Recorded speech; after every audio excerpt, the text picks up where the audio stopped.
Good morning, everybody. I'm hoping I got my sound fixed here this morning because I was hearing myself and then it would sound like I had an echo going. And I completely reset everything except for the computer itself, of course, didn't reboot the computer. I reset my headset, reset my microphone. Well, my headset and microphone, they're one and the same. And I'm hoping that got it fixed. Because if it didn't, you guys are hearing me sounding like absolute crap today. Oh, okay. So let's see what is going on in the real world. I have no idea yet. All right.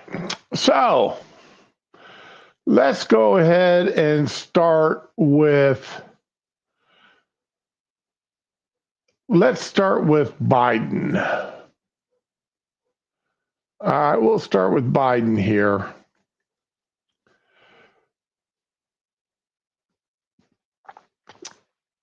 This is from Law and Crime website, lawandcrime.com. Misrepresents the law. DOJ refuses to dismiss Hunter Biden charges despite pardon.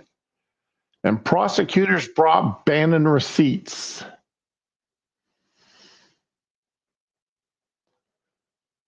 The special counsel appointed to prosecute Hunter Biden for felony tax crimes in California is refusing a request from Hunter Biden's attorney to have the case against the president's son dismissed, despite President Biden issuing a blanket pardon for any federal crimes his son may have committed over the last decade. Hunter Biden's attorney moved for the dismissal of the charges Sunday evening. Monday's response, special counsel David C. Weiss said the federal government opposes the request to dismiss Hunter Biden's indictment, arguing that even when a defendant is pardoned by the president, no law or governing rule requires that the charges against the defendant be dismissed. The defense counsel asserted without any legal support that a full and unconditional pardon requires dismissal of the indictment against him, and further that the pardon requires an automatic dismissal of the indictment with prejudice. Defense counsel misrepresents the law. Nothing requires the dismissal of the indictment in this case.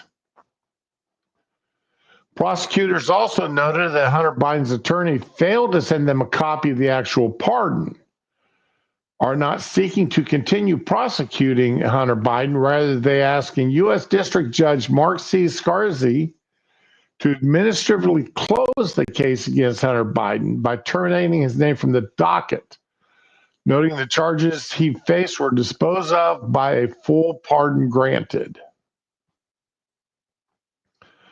Hunter Biden's attorney on Monday afternoon formally filed a copy of his client's pardon with the court.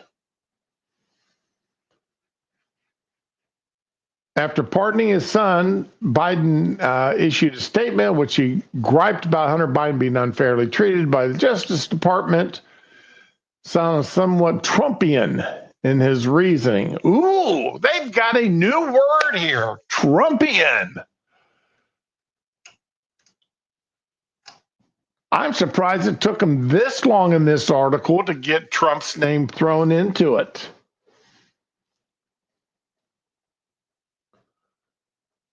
Hey, morning, Ramen.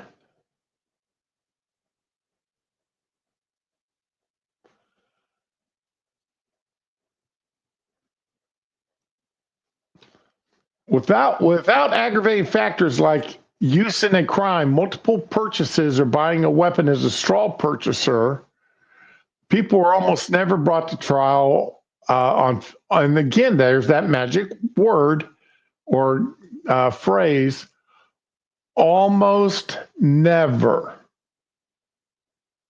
Almost never. And as we know, almost never means sometimes it happens. So almost never does not mean the same thing as never. It means almost. That means that there are people who are brought to trial and convicted and sentenced to prison for it. Are almost never brought to trial on felony charges for solely how they filled out a gun form. Those who are late paying their taxes because serious addictions. Again, since when is serious addictions an excuse? I have a serious addiction to alcohol and I'm driving. That doesn't excuse me from getting a DUI. I have a serious addiction to drugs and I get in a car accident because I'm high. That doesn't excuse me from getting out of the crime that I drove while high. So the serious addictions, that's and besides that, Hunter's got accountants. Once again, it's not like you and me. I'm sitting here. I've already paid for my next year's TurboTax. I should be getting here shortly. My dogs want back in. Well, my dog and my son's dog, they're scratching at the door. They wanted out 15 minutes ago, so I let them out. Now they want back in. Come on in, guys. All right.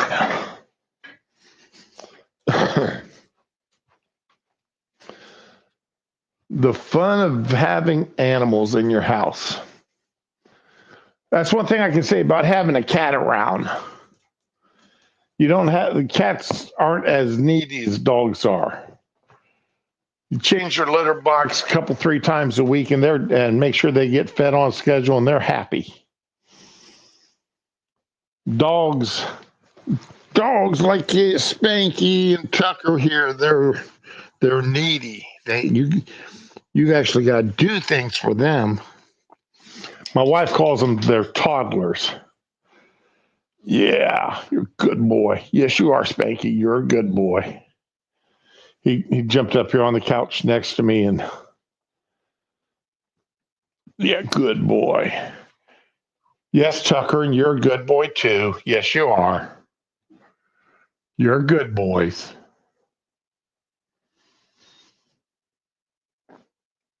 Yeah, okay. Now go lay down, Tucker. Lay down.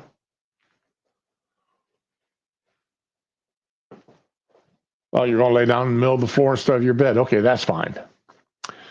Those who are late paying their taxes because of serious addictions, but paid them back subsequently with interest and penalties, are typically given non-criminal resolutions. Again, typically, that means there are still times where people are given criminal resolutions. The word play, we all know words have meanings. And Biden is trying, and whoever wrote this for Biden is doing their best to play on the words so that to garner the most sympathy. And I don't, okay. It's like I said the other day. If my son or my grandchildren were to get themselves in some sort of legal mess, I would do everything legally in my power to help them out. Now, granted, they still have to face the consequences of their issues. But I would stand beside them. And if I could help mitigate the punishment, I would. And as we read the other day, when you accept a pardon, you are admitting guilt for those crimes that the pardon is for.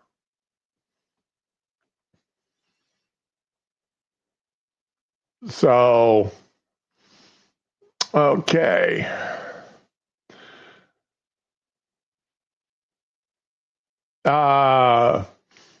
Okay, in the government's opposition filing, the prosecutors also emphasized that they took the same position with regard to dismissing charges following the pardon of another high-profile individual, former White House strategist Steve Bannon.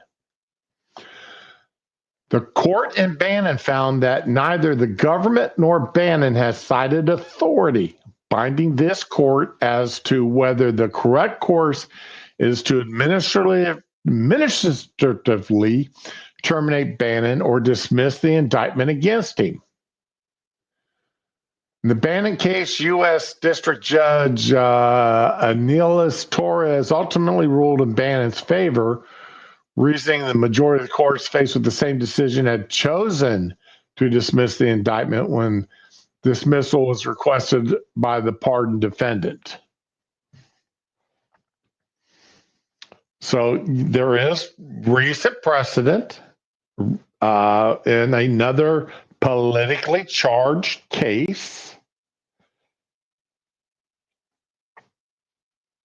And let's all admit a fact here. Nothing dealing with Hunter Biden would have made as big of the news as it did if it had not been for Daddy being president. Even if he'd been still sitting as a senator or even a House member, it would have been a couple of days in the news and dropped. Okay? So it became big news because it's the president's son. Became bigger news because of the ties with Ukraine and 10% for the big guy. Became even bigger news with everything that was found on Hunter's laptop. So yeah, I mean, there's a lot of individual play here, and then of course, the blowback from everything that the DOJ, the various DOJs and attorney generals, hey, afternoon, Fury, was pushing Trump through. All these DAs and prosecuting attorneys and attorney generals who ran on the promise to get Trump, like Alvin Bragg did, like Fani Willis did, like Letitia James did, all ran on the promise to get him. So yeah, there's the last couple years, the last 8 years of weaponized lawfare. Let's hope it comes to an end now. Let's hope it comes to an end. I don't see it happening, but we can hope. Fury, we all know that every penny that he got for that artwork of his was solely because of who his daddy was. let's see if I can find a picture of, let's see here. Hunter Biden's artwork images. Oh my God, I forgot how ugly these things were.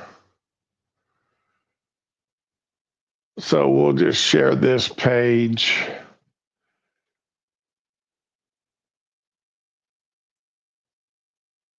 And we'll just look at some of this stuff. I mean, there is none of it that looks. I mean, if you like that type of art, you like that type of art.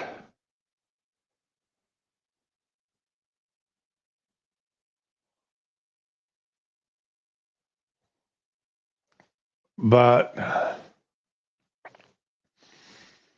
I personally, I don't find any of that appealing whatsoever.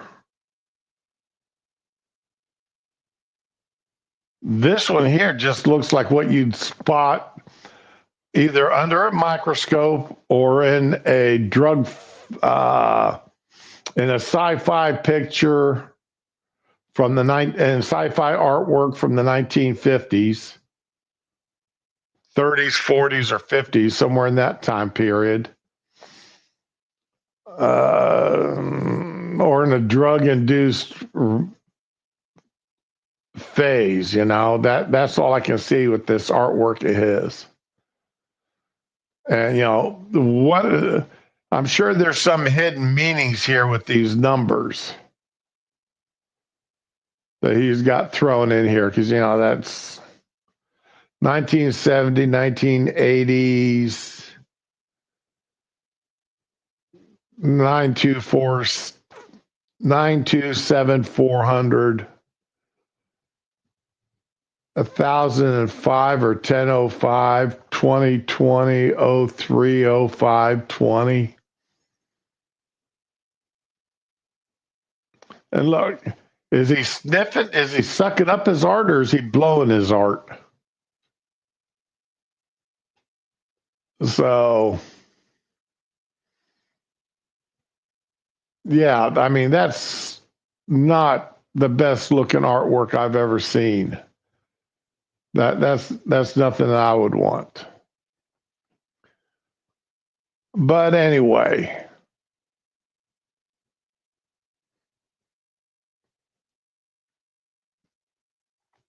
let's see here. Oh, wait a minute. No, no, no, no.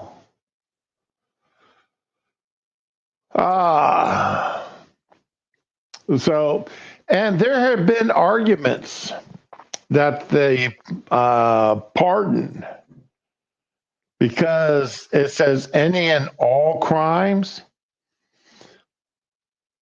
if they find dead bodies somewhere that are tied to Hunter,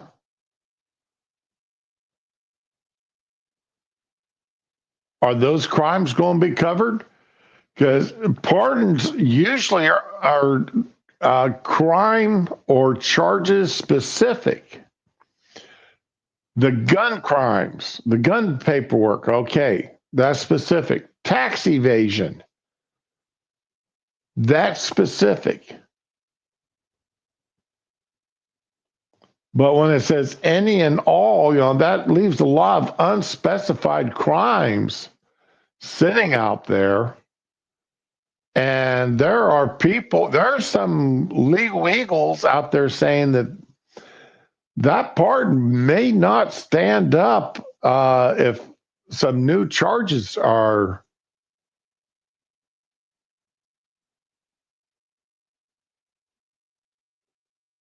Okay, Fury.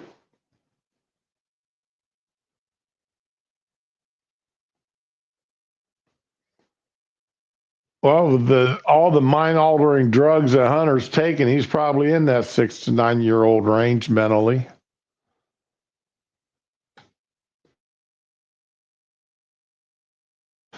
By the way, how does my mic sound? For some reason, I was getting a horrible echo earlier. and I had to completely redo my audio because it was really weird. I was getting a weird echo. All right, now there has been some rumors, and I can't say that I don't blame these rumors for what they were saying, because, well, I myself, as a Buckeye fan, was more than a little disappointed.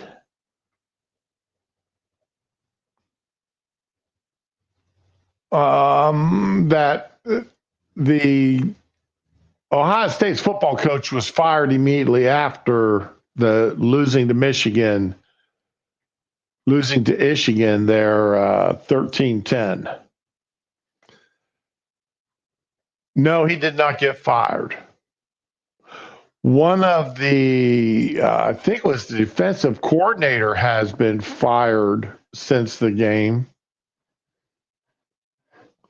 Or the defensive, one of the defensive coaches was fired, I believe, but not the head coach. I mean, face it, the kicker missed 2 3-point kicks that he should have made. He had the distance, he just couldn't get in between the uprights. So he could have easily tied the game, or could have easily won the game if he'd made both kicks. So, I mean, it'd been 16-13 instead of 13-10. What's making Buckeye fans the more, and full admission, I am a Buckeye fan. I've been a Buckeye fan my whole life. I've watched the game where Woody smacked the shit out of a opposing team's player.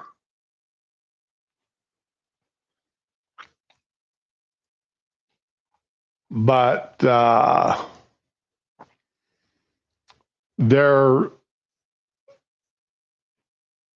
there's not a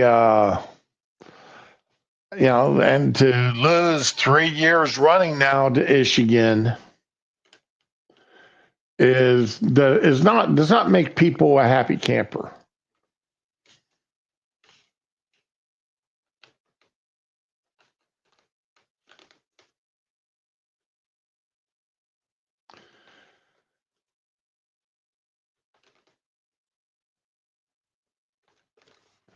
And yeah, that was 1978. Ohio State football coach Woody Hayes punched a Clemson player during a game leading to the end of his career. Let's see if we find a video of that. There it is. I knew I'd find the video.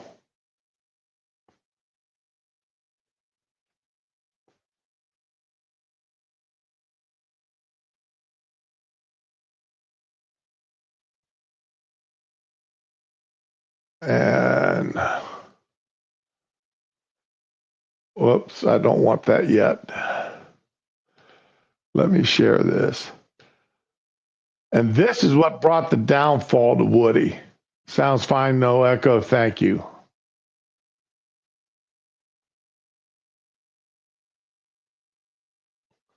And this is what led to the downfall of Woody Hayes. He was fired shortly after this.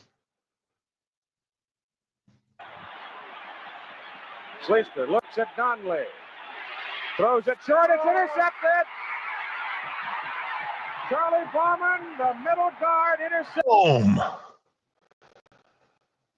Woody was, I mean, you see him reach here and grab the guy. And he's grabbed the guy that intercepted the ball. Guard intercepted. Boom. Schleister looked into the middle of the short man, and he threw it right in Bauman's hands. The first turnover by Ohio State. Anyway, that ended Woody's career. He was fired shortly after that.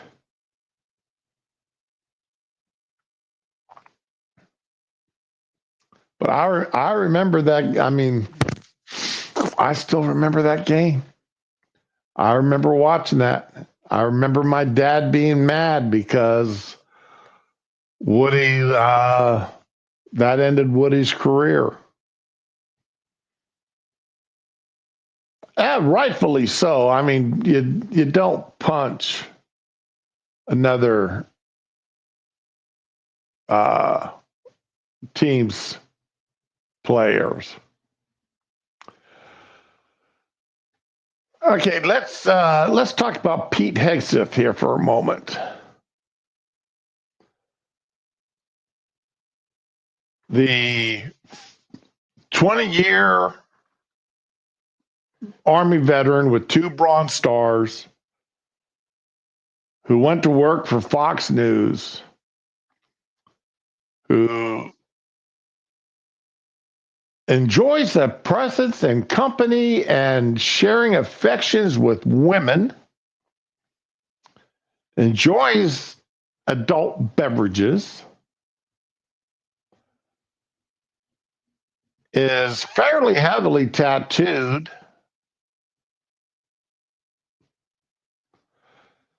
now whether he still indulges in adult beverages and whether he is still enjoying the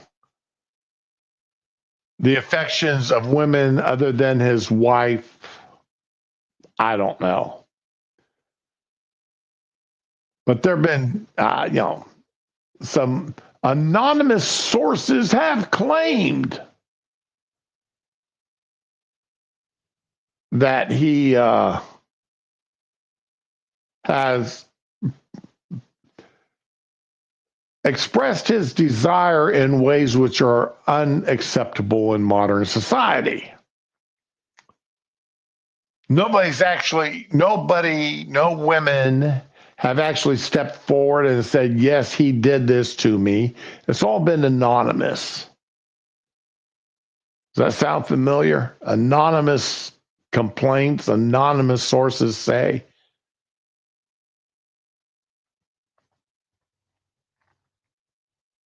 Sort of like another gentleman that had anonymous sources complain against him. Whoops. Wrong one. There we go. Well, he was on the Megyn Kelly show the other day.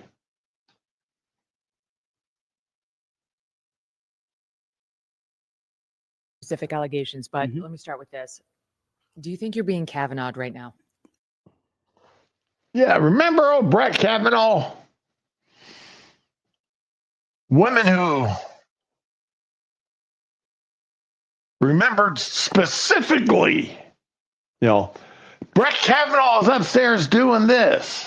Not Brett or Kavanaugh, but Brett Kavanaugh. Woman who went to 20 parties where she knew supposedly women were being abused, shall we say. But she kept going, even though she knew that women were being abused at these parties. She went over 20 times until Brett did her.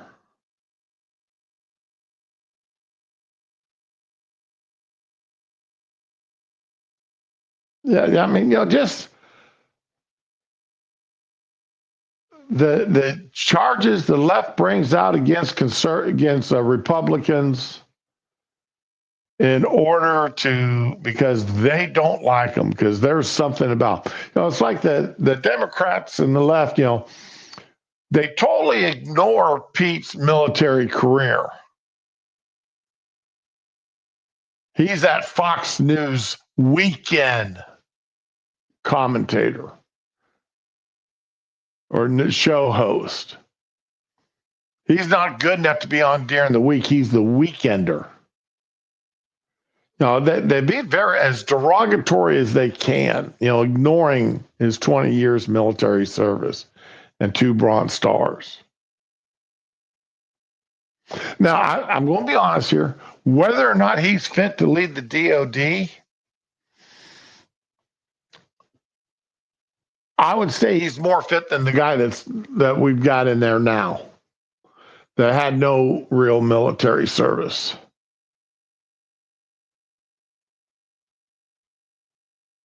But that's just my opinion. Now, I happen to agree with him that women should not be in frontline combat. And not because they're women, but because as a Marine general once did, threw a full rucksack down on the middle of the floor and said, you show me the women that can carry this thing and everything else into combat, and then I'll put them on my teams. One of the things we all know, the standards for males and females are not the same in the military. The physical standards, how much weight can they lift? How fast can they run? How many sit-ups, push-ups, crunches, et cetera, et cetera, et cetera. The physical standards are not the same. And when they are the same, it's not that the female standards were raised to meet the existing male standards. The existing male standards were lowered so to the point where the females could reach them.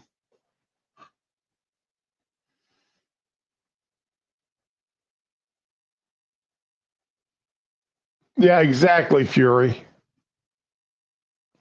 So let's listen to this here with Megan. Let me back this up again. But let me start with this. Do you think you're being Kavanaghed right now? I had a member not 45 minutes ago look me in the eye in private, just he and I, and say, that's what they're trying to do to you. That's what they're trying to do to you. That's their playbook. Get ready for more. And they're going to make it up, just like they have so far. All anonymous, all innuendo, all rumor, nothing sourced, no verification, and they're just going to keep doing it because you're a threat to them. He is a threat to the existing power structure within the Pentagon. The DEI power structure that's been put in since Obama, that Trump couldn't or didn't get rid of during his first term, because he unfortunately put people like Milley in charge. He put insiders in charge instead of bringing in outsiders. He put people who are already there in charge. Well, now he's bringing in somebody from the outside that's got actual combat experience.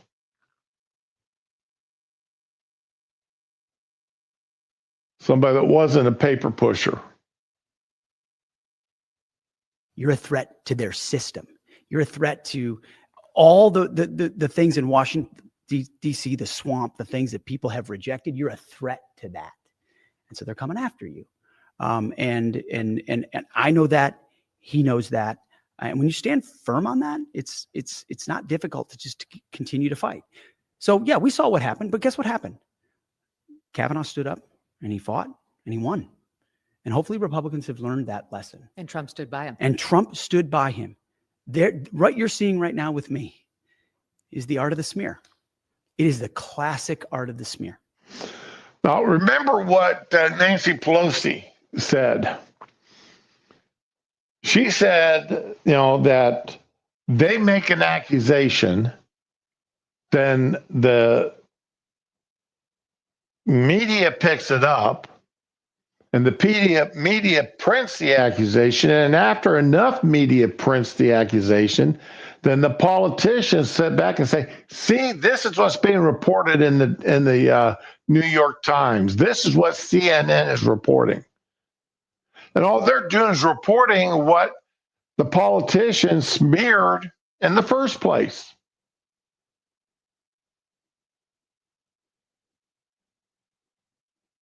So, it is the act of the smear campaign. And then you get enough of the media and the politicians saying it. And then the more the media press it, the more the politicians say it. The more the politicians say it, the more the media parrots it back. And soon the people and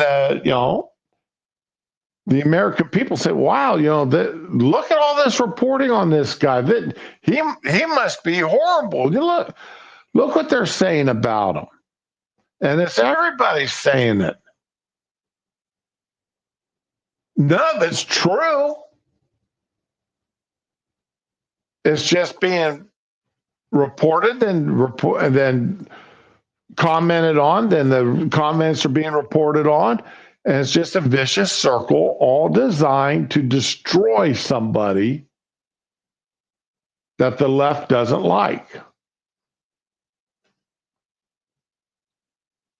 Take whatever tiny kernels of truth, and there are tiny, tiny ones in there, and blow them up into a masquerade of a narrative about somebody that I am definitely not. And what they never quote, and we'll get into this too, are the legions of people from who I served with in combat, multiple tours, from the multiple veterans organizations that I very proudly ran, and I really want to get into that, and my time at Fox News. They never asked the people closest to me. No. They never asked the people who were involved directly. And when they do, and I've got a list right here of people, and Will Kane and my hosts at Fox News have come out, all the folks on Fox Friends have all come out and said, this is not Pete. And we've worked with Pete for 10 years, every single morning, every single day. They never ask those people. Yeah. And that's what a smear looks like. It's a couple anonymous nuggets, usually from disgruntled people who were fired for cause, who are jealous or want a little bit of retribution. And so they peddle stuff to reporters who are not interested in the truth. They're interested in smearing someone who supports Donald Trump's agenda. Mm-hmm. It's really clear. I'm in the middle of it, but I'm surrounded by. And I'm hoping that I'm at the point here with this, and I'm at the point with this here. That's not Newsom. That's Pete Hegseth, the guy that Trump wants to run the DOD.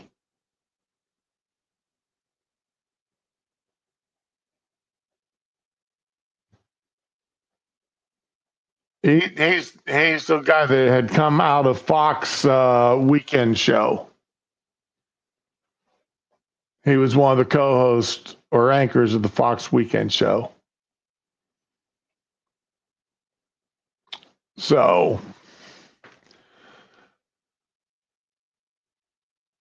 and what do I know about Pete?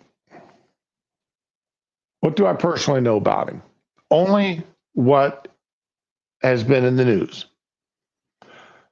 I don't watch Fox. My wife controls the television. Just plain and simple. My wife is the one that controls the TV in our house. And it's when the TV's on, it's Hallmark or Great American Channel or Food Network. That's her only concession to me is Food Network. The local news, mostly for the weather. And that's about it. I mean, I'm paying a $200 a month cable bill for 8 channels.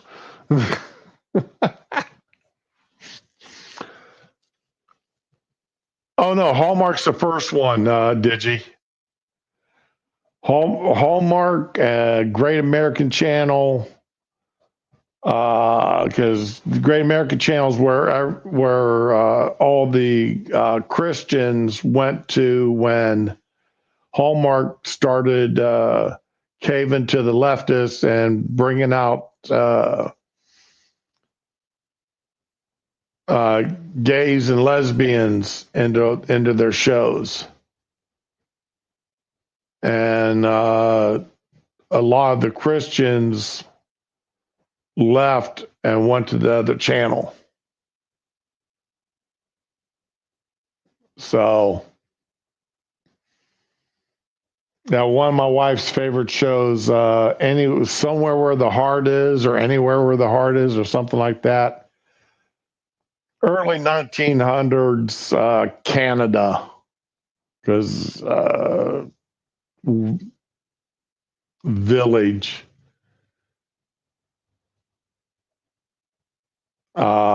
It's an evening soap opera that the wife loves. And Melissa Gilbert from Little House on the Prairie is on it this new season. So the wife's really anxious about watching that. So, but anyway, do I think Pete's qualified to run the Pentagon? I don't know. I honestly don't know. But I believe he's a leg up simply because of his military experience, combat experience in the sandbox. He's got 2 Bronze Stars. That tells me he's not a coward. And that he's not a paper pusher. He's not a Tampon Timmy who closest he got was Deciamano in Italy.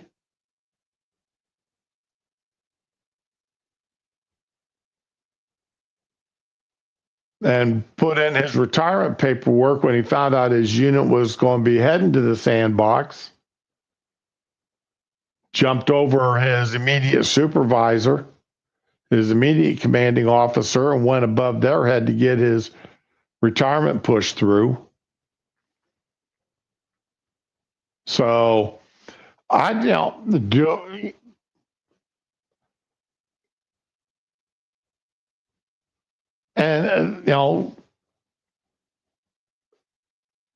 he's that civilian leader in control of the military.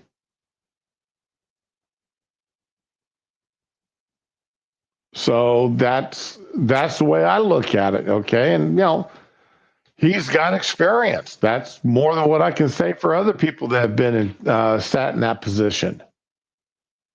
By a great team. I got a wonderful wife. We love this country. We love Jesus Christ, our Savior. And we're going to fight like hell. That's another point they've got against him. He is a Christian. He's got Christian tattoos on his body. And he doesn't hide the fact. There's no reason to back down. Why would we back down? That's right. Do you know how many guys I'm hearing from right now? The guys I serve with, gals that I work with at CVA and else. Don't stop. The guys are like, it's always sir, don't stop, sir. Please keep going. They're behind you. You are fighting for us. Like, you are our voice. We've never had a voice like this before. They're not upset about your drinking. You know what? There's an interesting one there. First of all, I've never had a drinking problem. No one's ever approached me and said, "Oh, you should really look at getting help for a drink." Never. I've never sought counseling, never sought help. I respect and appreciate people who do.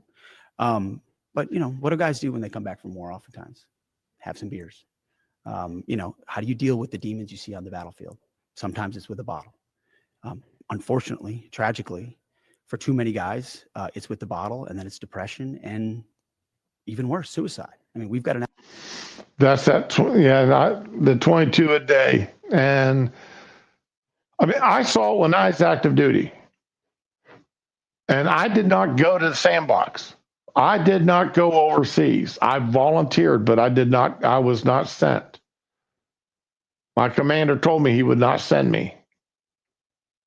I was on the short list of people who would not be sent, that if they volunteered, even though I was the first enlisted in our unit to volunteer, because it just happened to be up in the orderly room when they were asking about people to volunteer to go overseas. Desert Storm.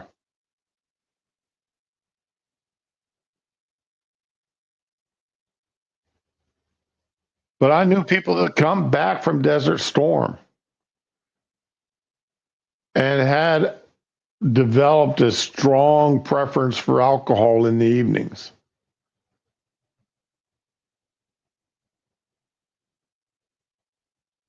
I've been lucky. None of the people I know, personally know, have been part of that 22 a day.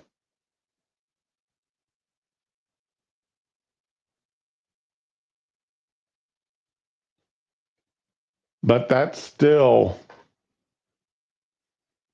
these guys, booze and the military go hand in hand. Let's admit it. I didn't start drinking until I was active duty. And remember, I turned 18 in October and I joined, and back then the drinking age was 18. And other than some of my dad's hard cider, Applejack, which I'd been drinking basically since I was 10 years old, didn't know it was alcohol back then, but I didn't start drinking until I was in the military. Actually, at my first duty station. And I've never been a beer fan. I've always been hard liquor. I don't like the taste of beer for the most part. An epidemic of that in our country. Thank God, by the grace of God, I found my chapters of purpose that pulled me out of that. I found, in many ways, I found two things, my two J's. My Jenny, my wife Jennifer, changed my life, saved me. There's just no doubt about it. And my Lord and Savior, Jesus Christ. And without those two J's, I wouldn't be sitting here right now. But with those two J's, like my mom said this morning, and I didn't get a chance to see all that, but my mom, I'm a very different person than I was 10 years ago, than I was 15 years ago. But I'm also the right guy to be in the Pentagon to understand what our young water fighters are going through. What we send them to do, what we ask them to do, tour after tour after tour after tour. Are we equipping them properly? Are they mentally prepared? Are we helping them on the way back? How are they transitioning? Were they used properly? I can speak to that because I've lived it. And one of the things I'm going to, when these guys come back from overseas now, from the desert, that's different now than, say, World War I and World War II. World War I, World War II, and they came back on ships. 6, 8, 12-week journeys across the ocean to get back to the United States, get back home. They had time to decompress. They had time to work out and mentally work out the stresses and stuff that they saw. But now when they come back from overseas, they're back in 6-10 hours.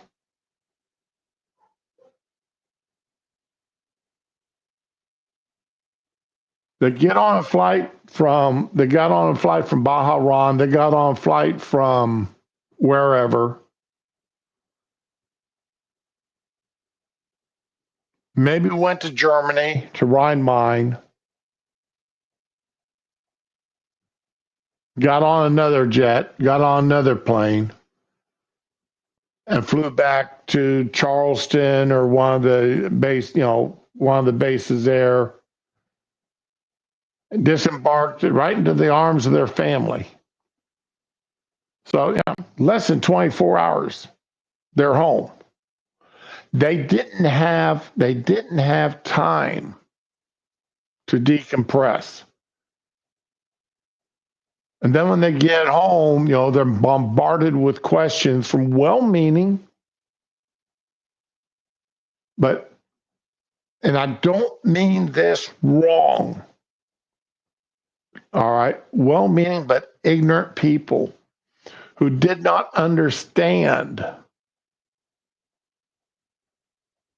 that these guys needed weeks to get themselves used to the fact that they were no longer in a war zone. They were no longer in an area that they didn't know what was going to happen day to day, hour by hour.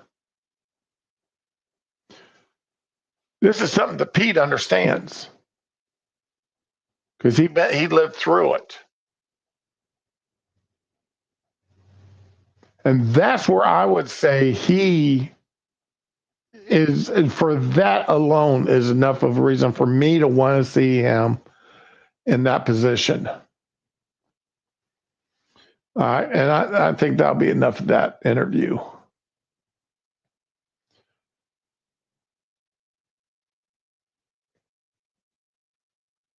And that may be why these guys in the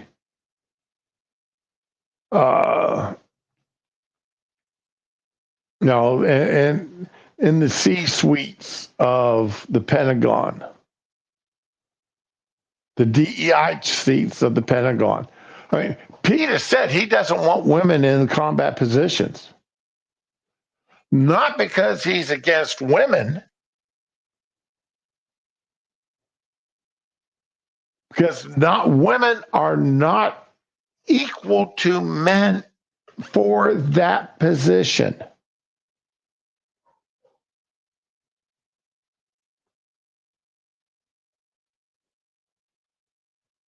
There are issues that develop. And I don't know if I've still got the article up here or not.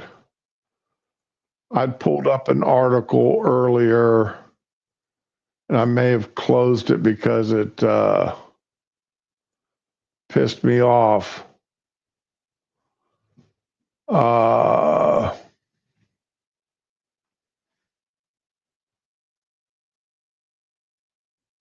I'm looking to see if I've still got this article up.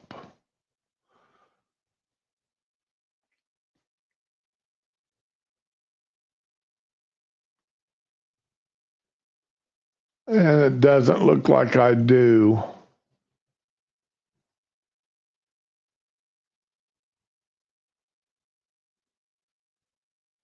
But the guy that's running it now, he's saying that, well, when I talk to the women who are in these combat positions, they seem fine to me.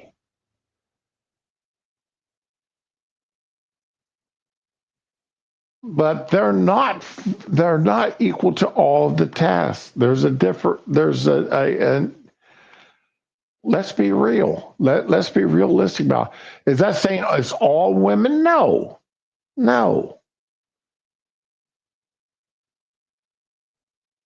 But it's like Serena Williams said. I believe the guy that she named, she was doing an interview where somebody said that she was the best tennis player in the world. And she said, oh, hell no, I ain't. She goes, and she named somebody, she goes, this guy would beat me 1,000,000 or something like that. And the guy she listed was like number 1,000 as far as the men's tennis goes.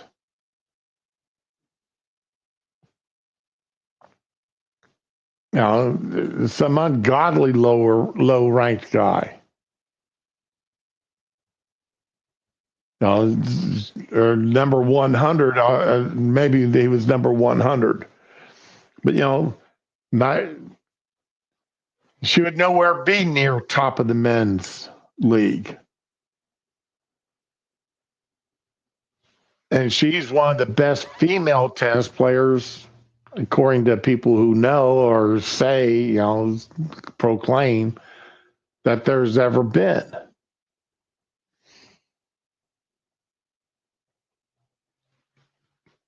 So, anyway, what we got next here? Oh, this piece of living dog dirt.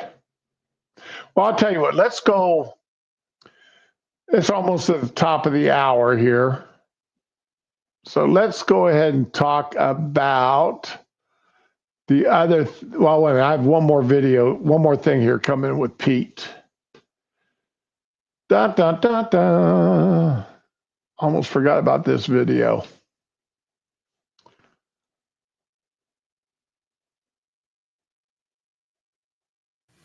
I spoke to the president-elect this morning. He said, keep going, keep fighting. Behind you all the way. Here in this all the way. Why would I back down? I've always been a fighter. I'm here for the more fighters. This is personal passion. The former fighter.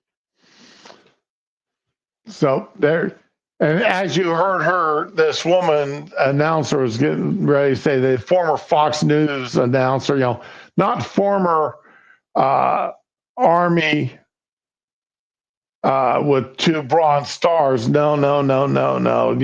Throwing that derogatory former Fox News. She wasn't going to get into his actual military experience.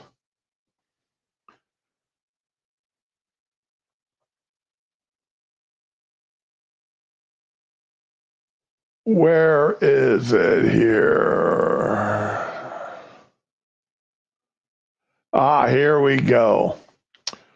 Russia had a close encounter this week.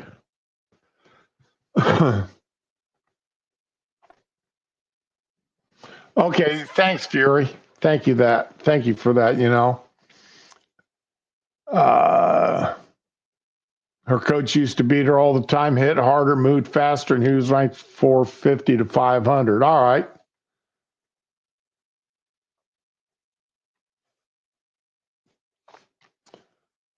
But Russia had a near miss this week. Asteroid nearly hits Earth in Siberia, with the second massive asteroid passing this week.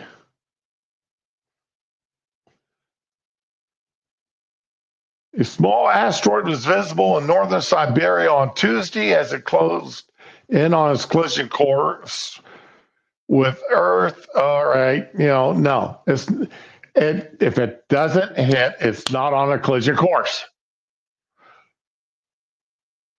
ABC News. It was not on a collision course because it didn't hit. And we didn't have to, send Bruce Willis and his crew up there to attach rockets to it to move it out of the way.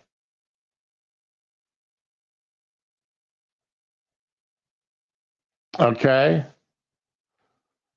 If it doesn't hit without being deflected, it was not on a collision course. Let's get the facts straight. This is one of the reasons why I hate the media, hate the news media. They can't even report something like this correctly. They gotta make it sound much bigger than what it was.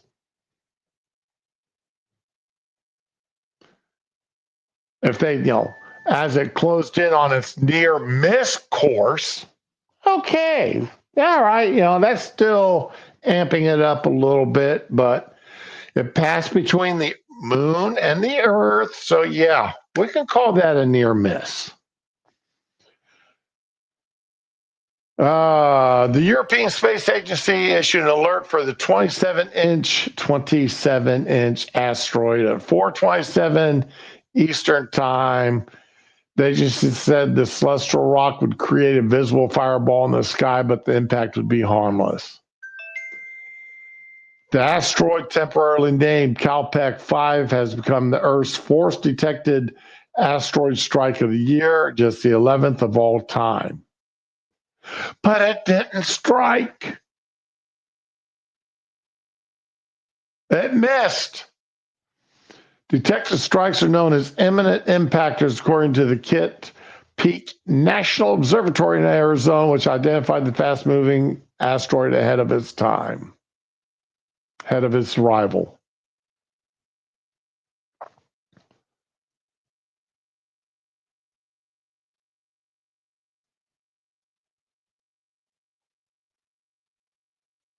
I guess this is the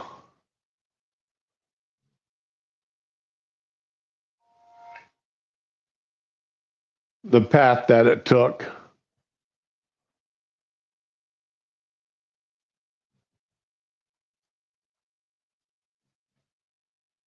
Well, it's not letting me do anything with it.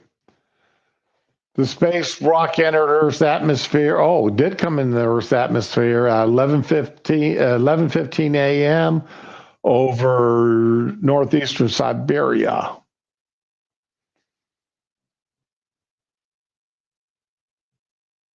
Video posted to the social media on Tuesday shows a bright, fast-moving fireball darting through the sky before dissipating. It's currently unknown how much, if any, of the debris landed on Earth.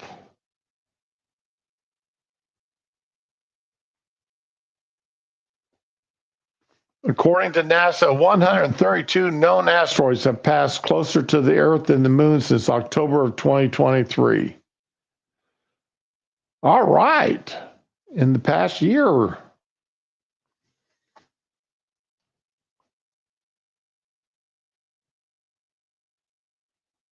So, well, yesterday there was supposed to be another one. According to the solar system show this week, another asteroid known as 2020 XR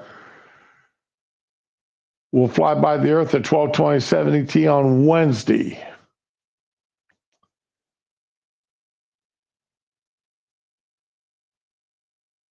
So, NASA designates any object that comes within 4.6 million miles of Earth as potentially hazardous.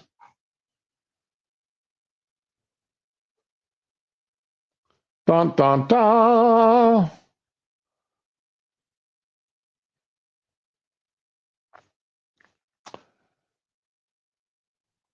You know, the Democrats, when two planes almost collide, is a near hit, not a near miss. Is that true? Hey, Spoonie, how you doing? Is that true, Fury? They call it a near hit, not a near miss.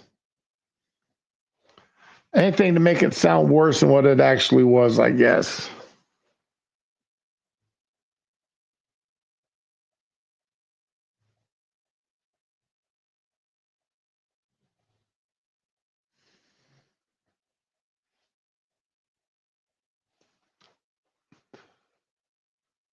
But anyway, let's see here. Yeah, let me get this piece of human debris off my screen. Let's talk about this guy. Jose Ibarra, convicted of Laken Riley, asked for a new trial. Now remember, he asked for a judge-only trial. He didn't want a jury trial for his first trial. And he got what he wanted. And then he was convicted.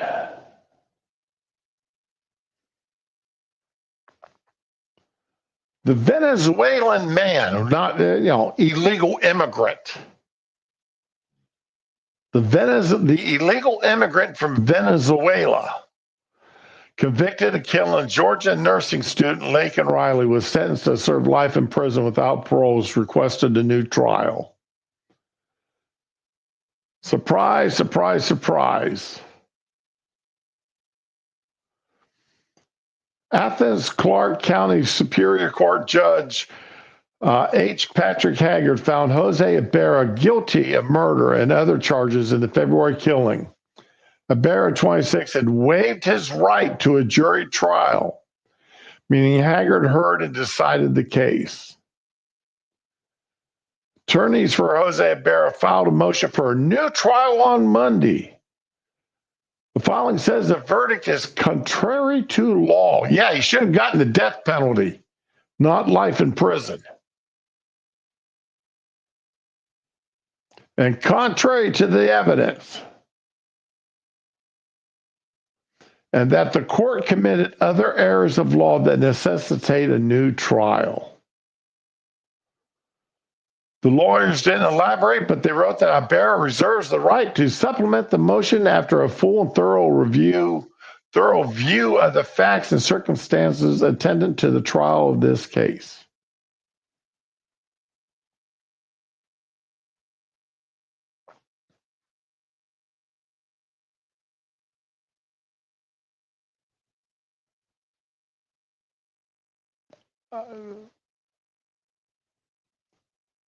Haggard found Ibarra guilty of all 10 counts against him on November 20th and sentenced him to the maximum possible term for each.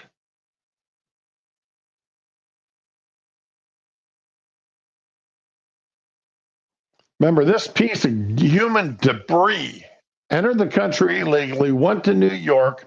New York bought him an airplane ticket to Georgia.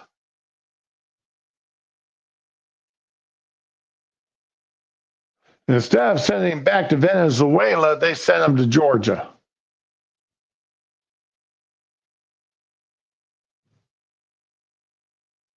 So he's not going to go to prison yet.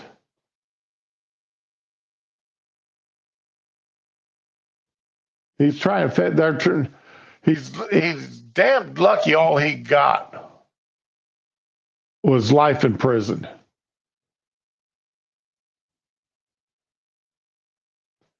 And that, my opinion only, folks.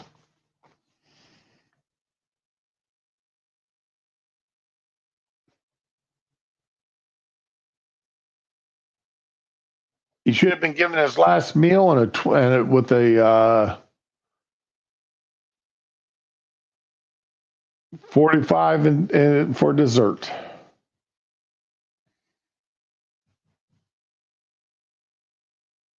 That's all I'm going to say about it.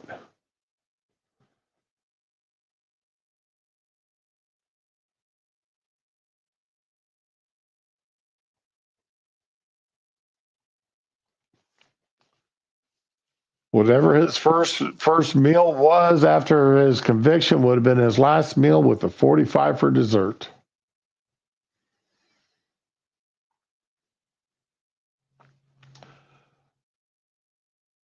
And since I did go with the legal there,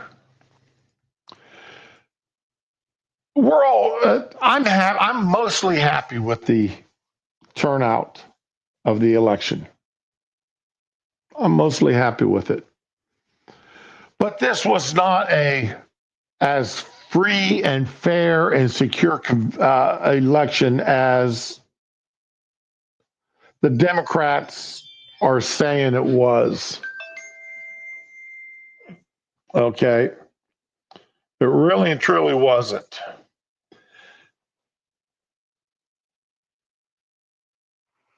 And and what is going on in my driveway? Damned cats. Now I've got 3 cats out there tussling in my driveway, and they're just big enough to set off the security system.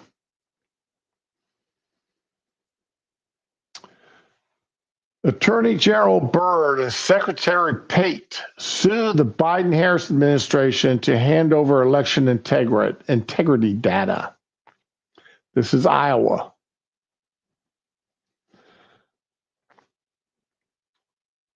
Attorney General Byrd and Secretary of State Pate today announced a lawsuit against the Secretary of Homeland Security, Alejandro Mayorkas, in the United States Citizenship and Immigration Services, demanding the Biden-Harris administration hand over information about known non-citizens on Iowa's voter rolls.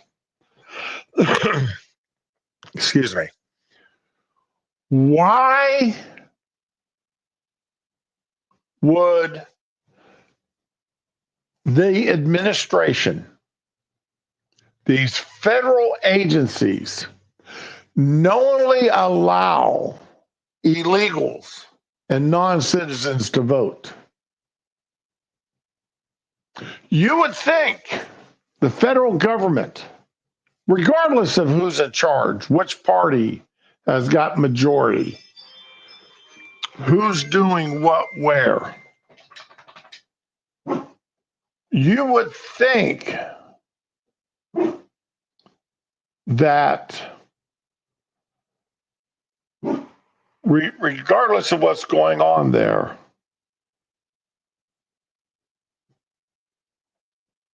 that the federal government would be doing everything they could do to ensure that only people who are legally able to vote.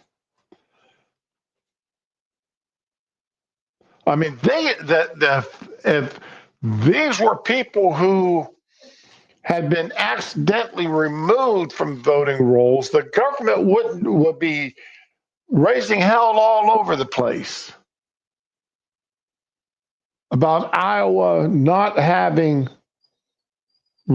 denying citizens their right to vote.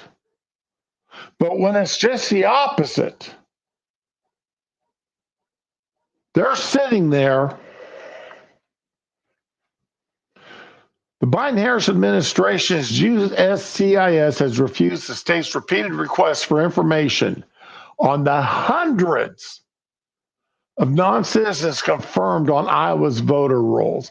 This is Iowa, people. What do you think it's like in California, New York, Florida, and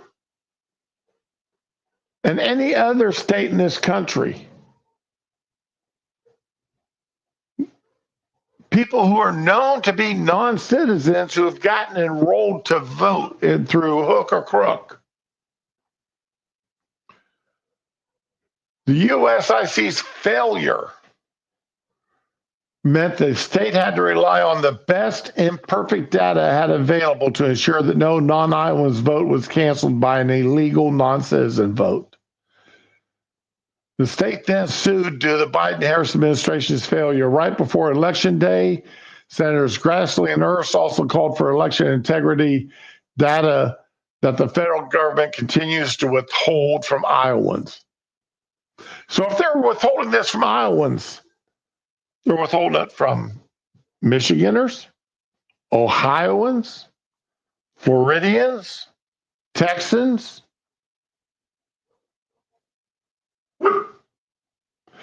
This federal government under Mayorkas and Biden and Harris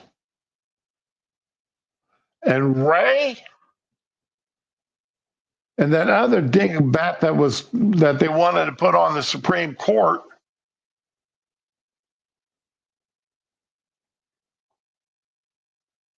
the Attorney General, they are allowing non-citizens to stay on the voter rolls intentionally.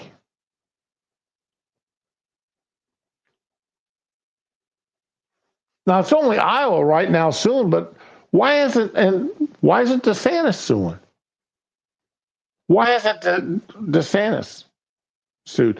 Why isn't all 50 states suing? Why isn't this being taken up before the Supreme Court faster than shit through a goose? Excuse my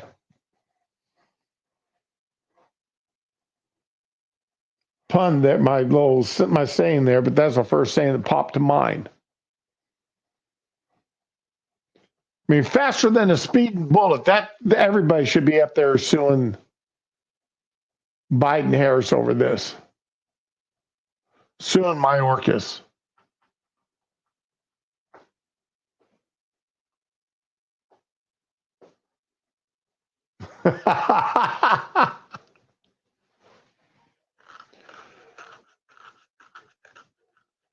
But no,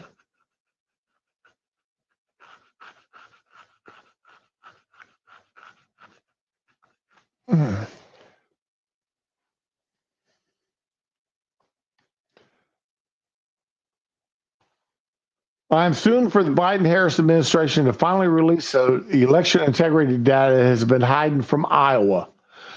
The Biden-Harris administration knows who the hundreds of non-citizens are on our voter rolls and has repeatedly refused to tell us who they are.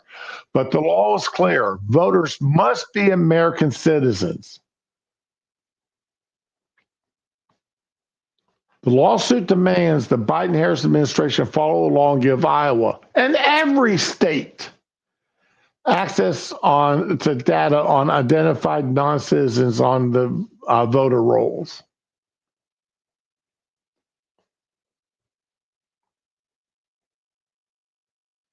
How many local elections turn on less than 100 votes?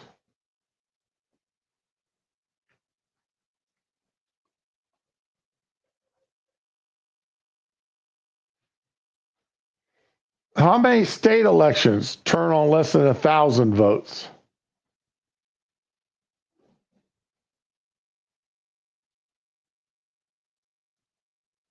I've seen votes here, elections here, settled by 5 votes.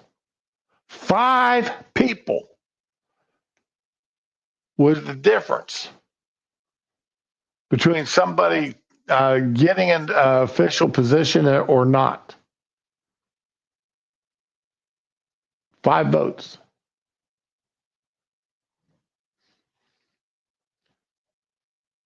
And this administration is keeping that a secret.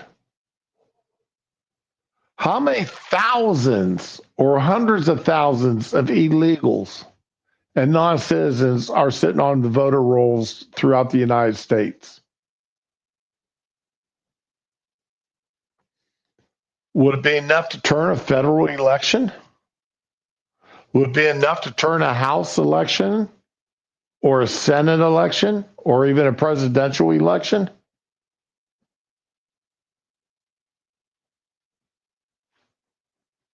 This is absolutely and totally ridiculous.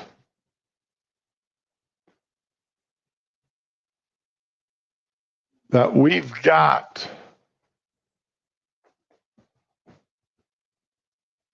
people doing that.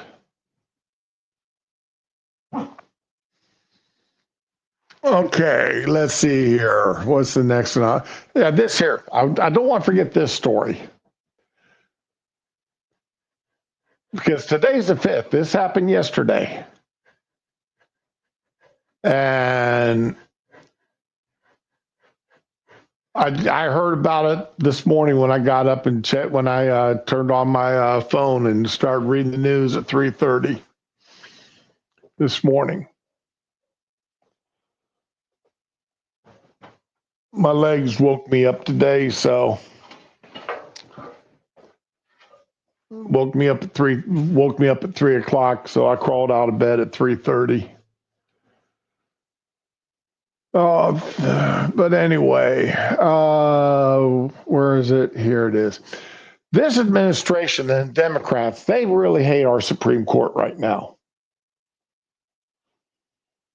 Why do they hate our Supreme Court? Because it's got a slight, very, very slight conservative bent to it. It's just not liberal enough for them. It's got a slight conservative bent.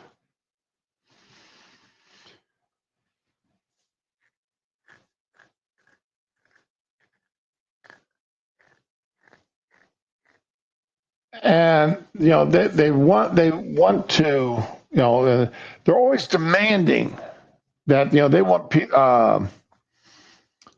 Clarence Thomas to recuse himself, or they're asking for this judge to recuse himself, or that conservative judge to recuse himself. I've never heard this administration ask for Sotomayor to recuse herself, or that brown woman. I can't remember her name for love nor money. The woman judge who doesn't know what a woman is. So anyway.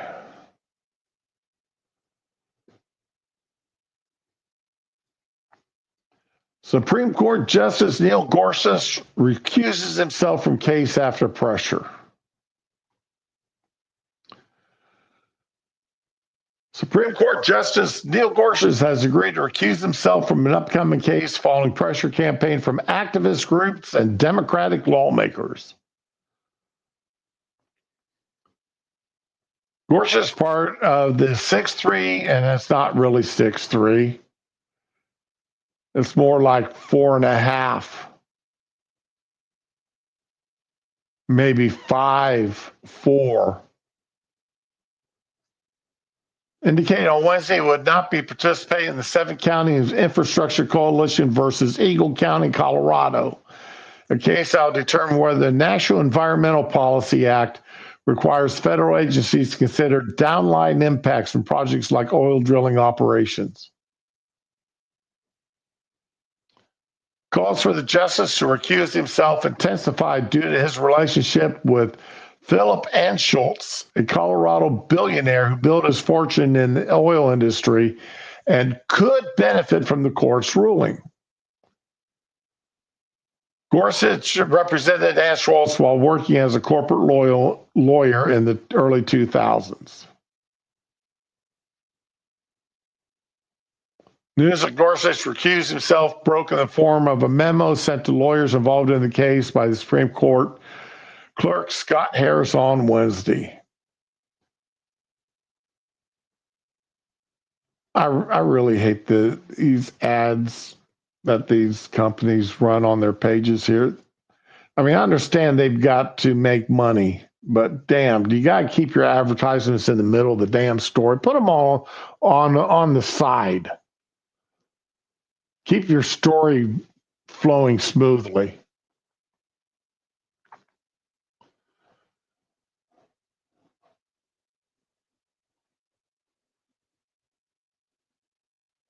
So I'm okay. I'm not up 100%. I've read on this case. I'm just not up 100% of it. So I'm not going to comment on the case one way or the other. But whenever environmentalists are in the middle of it, I'm usually on the other side. Because these environmentalists, the people that spike trees,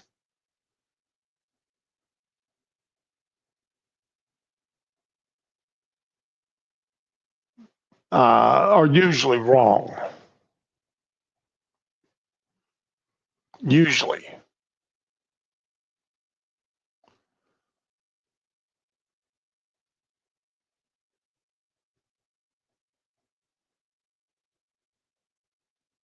So, but in this case, I may actually more agree with the environmentalists.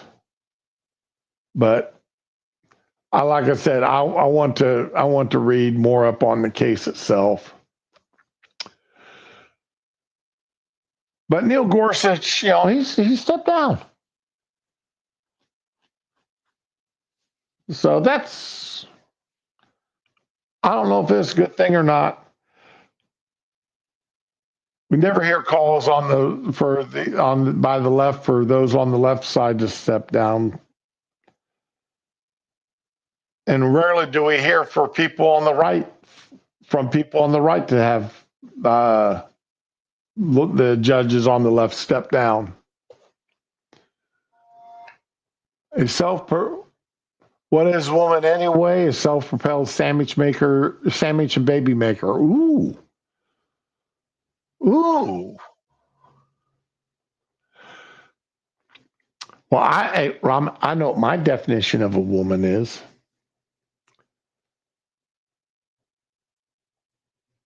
And it's more in line with this, what is my definition of a wife? Which I'll be more than glad to share with y'all if you want me to. But just remember, my one thing that I tell whenever I come across a young couple, they're getting ready to get married or newlyweds, that forget this idea of happy wife, happy life. It's happy spouse, happy house. It's each of your jobs to keep the other side happy.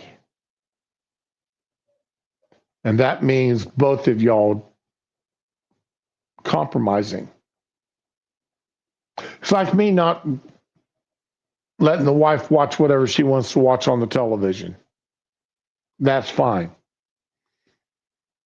She works all day. She comes home. TV's hers. If I want to watch television, I watch it during the day when she's not home. But I'm not going to make her sit down and watch something that she doesn't watch at night after she's been at work all day. And that's the way it's been for the past few years. Well, actually, about the past 6 years. And I got no problem with it. That's the way I think it should be. At least for my household. I don't tell other people what they should be doing in their household. Just compromise with each other. That makes your life makes everybody go a little bit easier. And the one thing I will have to say here, women, and I know Raman's the only woman listening to me right now, and she ain't in a relationship. But I honestly believe more women of all ages need to know that if you want to make your husband, your boyfriend, your spouse, the male in your life happy, give him a compliment every now and again. A real compliment. Not a fake one. A real one. Give them a real compliment on occasion.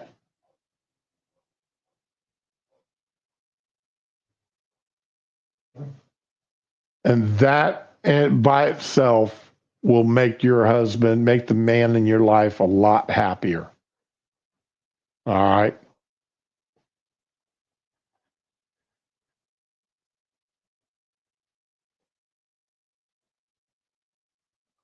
Then, there's the little things. Be the one to initiate romance on occasion. And actually initiate it, not just bump up against him and then wonder why he doesn't do anything, but actually initiate romance.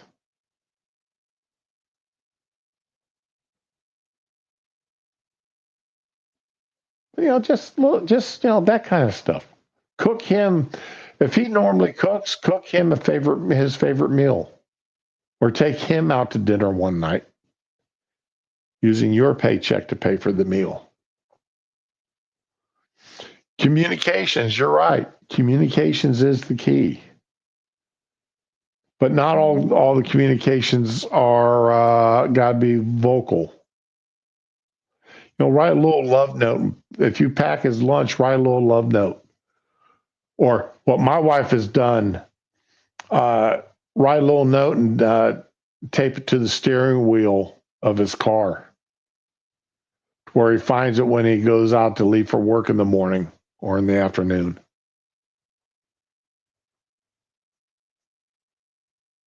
That will put him on a high throughout the whole day. And don't do it after you've had an argument. Just do it one day.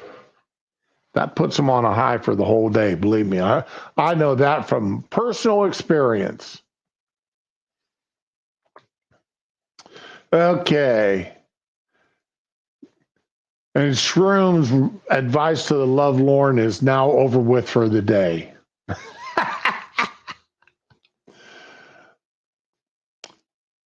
This article here was from this morning, updated at 5:37 this morning. So there may have been a change.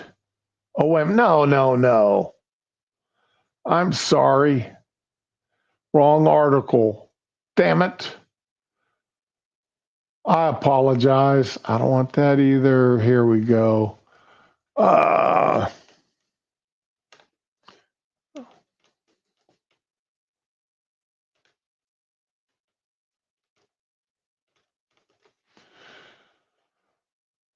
Okay.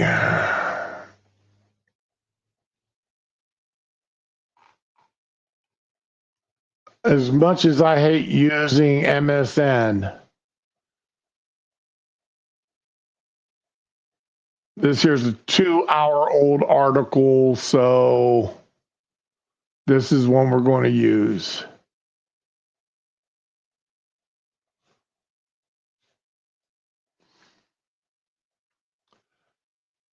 Mike Johnson, Speaker of the House, has ruled out the current Congress's acceptance of a new aid package for the Ukraine.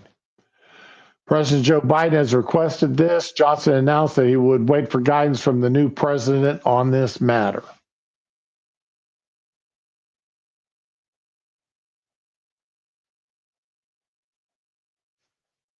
The Speaker responded Wednesday to a request by the Biden administration to call for the inclusion of $24 billion in aid to Ukraine, including $16 billion for replenishing U.S. arsenals and $8 billion for purchasing new weapons for Kiev in the negotiated budget provision.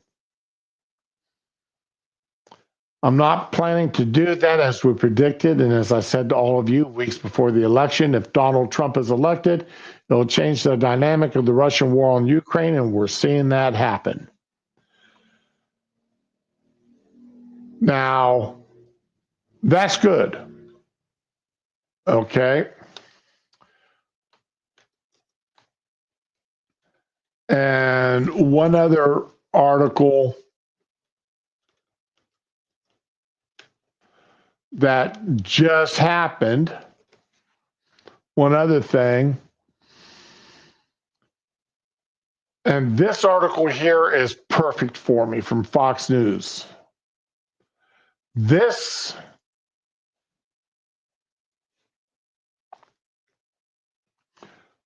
Biden pledges $1 billion in aid to Africa as North Carolina residents continue to struggle after Helene. Why in the hell are we, as Biden... Look at how Oral-B Electric cleans 100% better than regular brushes. It's time. Why in the hell is Biden pledging $1 billion in humanitarian support for Africans when we've got people here in the United States that still don't have places to sleep after a hurricane wiped out their towns?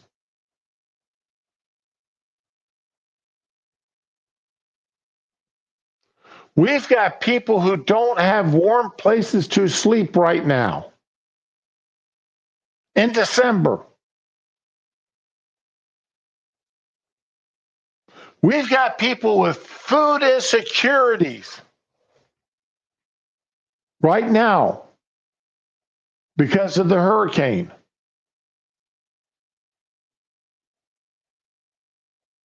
And all they did is promise them $750 if they qualify.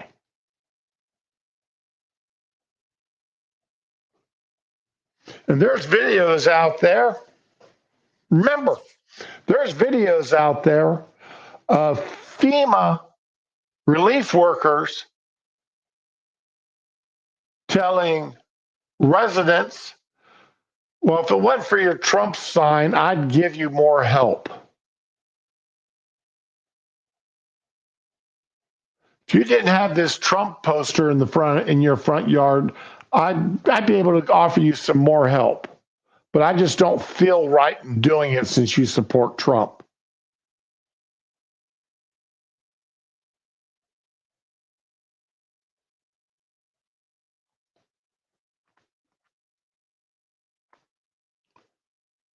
Why are we is Biden out there donating money to other countries when we've got people here in the United States that need it? Through no fault of their own. I'm not talking about junkies. I'm not talking about people who want to be homeless.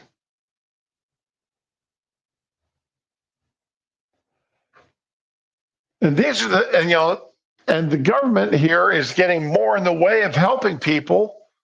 Remember, a bunch of Amish and other people went down to build temporary homes, temporary shelters, tiny homes and such. And the government made them leave. The county governments made them leave because what they were building wasn't up to their code. But it'd been better than a damn tent or sleeping out in the middle of nowhere with nothing.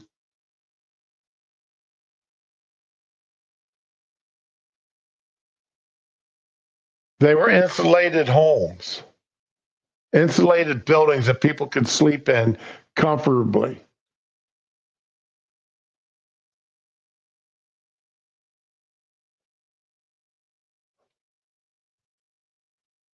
At least be out of the weather.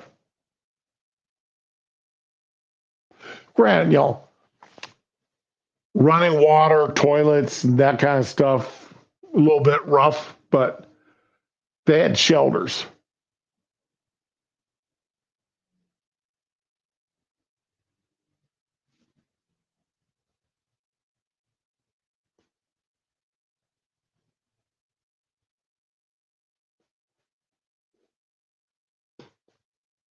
This government, this administration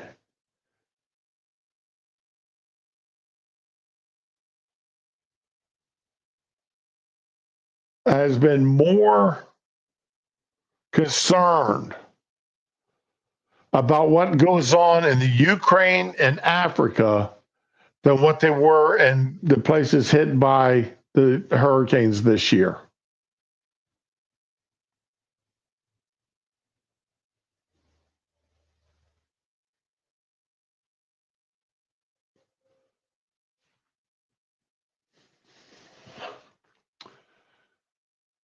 It is what it is.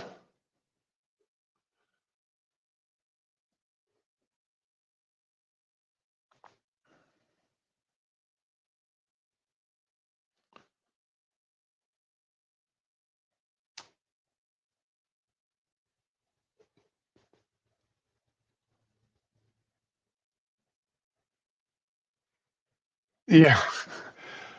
Spoonie, speaking of outhouses, I remember when my grandfather and grandmother got their indoor plumbing.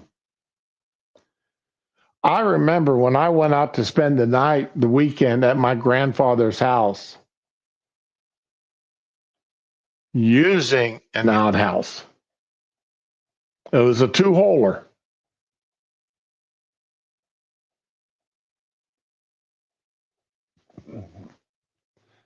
Now, we didn't have to use corn cobs or the Sears and Roebuck sales catalog. I mean, they actually had toilet paper out there.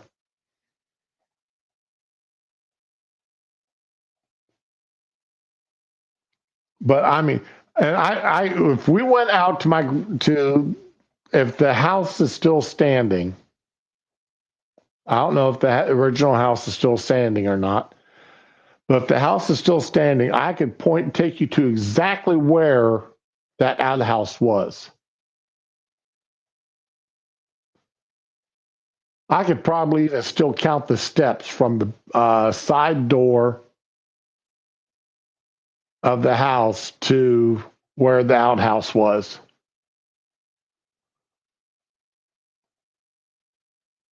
So, yeah, I mean, and not just camping at a semi-civilized campsite, campgrounds using outhouses,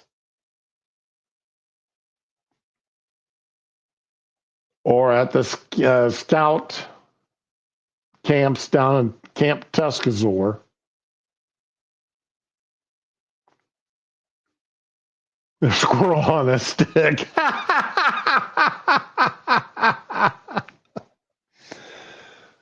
But I'm talking about a real live outhouse sitting on the property.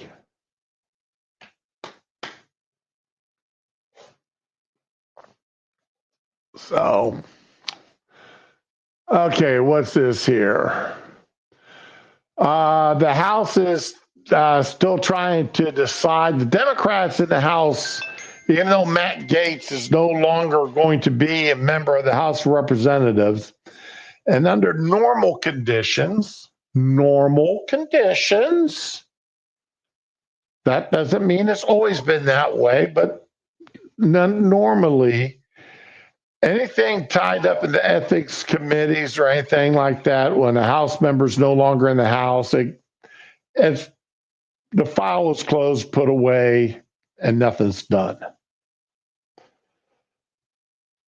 And again, like I said, normally. But the Democrats, that's not good enough. They so hate Matt Gaetz that the Democrats want to not only release the report as it sits now, they want to continue the investigation on Matt Gaetz and then release it. And the man is no longer a member of the House of Representatives. He stepped down when he thought he was going to make it as Attorney General.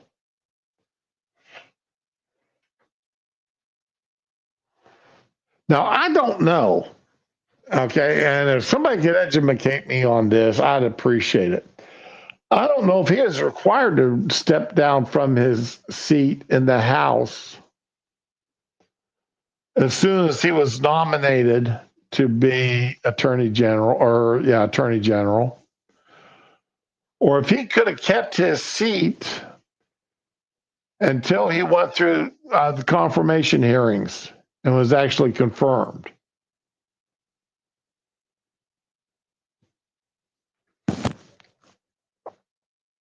Because, of course, now he doesn't have a job. I mean, yeah, he's a lawyer, and he go to work. I think his dad still has his law firm. So he'd go work for his dad's law firm, go back into private practice. But he's no longer a member of the House. But the Democrats want to continue it.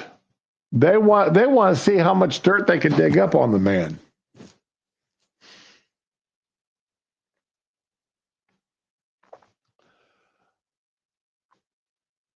Let's see here. Oh, if you're a fan of Nate the lawyer, as I am, and he was part of the law tube crew from back during the Johnny Depp trial. That's how I learned about him and started watching him. And he does. I like it. I like his shows. He does a great. He puts together, great stuff. But he's been watching this Tiffany Henyard. He's made a lot of money off of Tiffany Henyard. America's mail out of Illinois. The woman that not only the mayor, but was the township supervisor, almost $250,000 a year in salary, and damn near bankrupted both the township and the town with her spending. police, 24-hour police protection, guys getting 40 and 50 hours a week in overtime or more. Just guarding her. Bought a bunch of vehicles and didn't make any payments on them. Locked people out of their offices because she didn't agree with them. She was playing some serious games up there. And she'd been, and the thing is she's got a bit of a criminal history. But somehow or another, she managed to get herself in these two elected positions. Well, they held a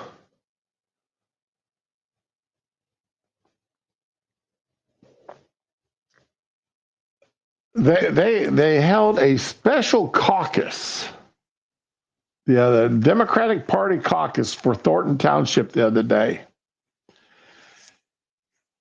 And old Tiffany, she thought she had it sewed up that she was going to be on the ballot to keep her job, her $250,000 job. And it didn't happen.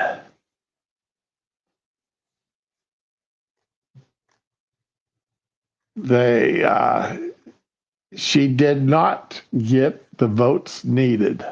Now, she's threatened lawsuits. I wouldn't be surprised if she hasn't already filed them. Because she does have some supporters. Now, I wouldn't be surprised if she hasn't already filed lawsuits, saying that she needs to be on the ballot.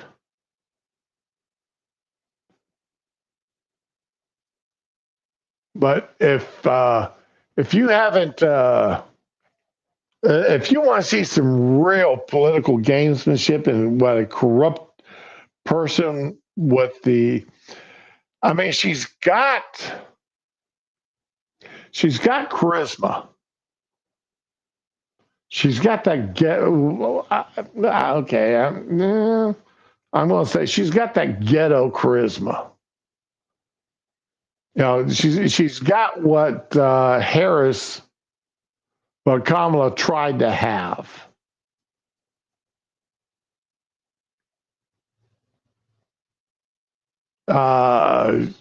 She started town meetings with rap songs.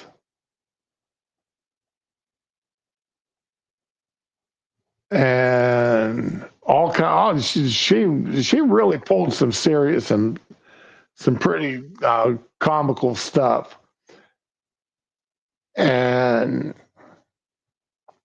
yeah, if you want to, just go pull up Nate's website and watch some of his videos on YouTube.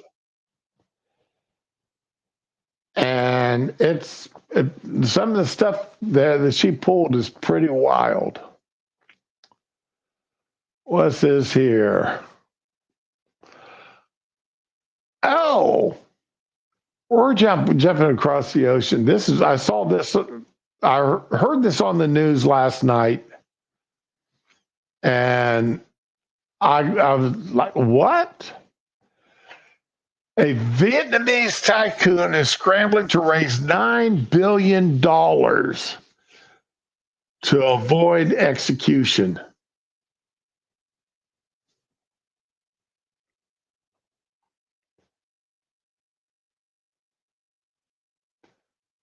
I'm not going to try to pronounce her name. The chairwoman of the real estate developer, FAT Group, was arrested in 2022 and sentenced to death.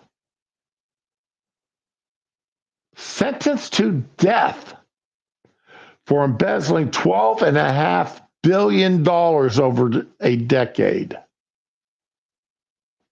Vietnam wasn't going to play. She embezzled $12 billion, so they sentenced her to death for it. The sum amounted to 3% of Vietnam's 2022 GDP. The fraud trial, which began in March, was Vietnam's largest ever and among the Southeast Asia's most significant corruption scandal in recent years.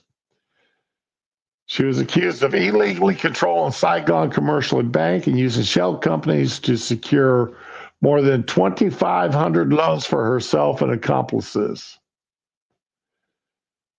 She was found guilty of embezzlement, bribery, and violating banking rules. How many bankers in the United States do you think? If we had the death penalty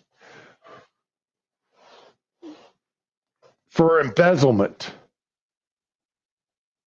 violating banking rules,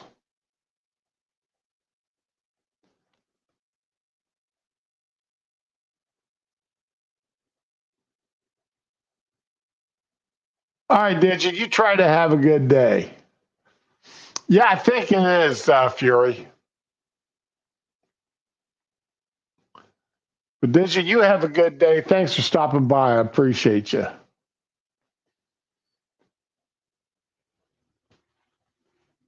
Death penalty for embezzlement, bribery, and violating banking rules. Could you imagine if we had that here in the United States? You could get death penalty if you were a banker and you embezzled money from your bank.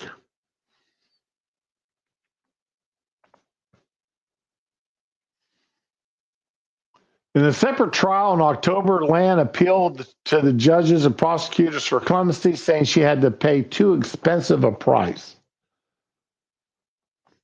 But the judges at the People High Court of Ho Chi Minh City rejected Lan's appeal on Tuesday, saying there's no mitigating circumstances to reduce her sentence.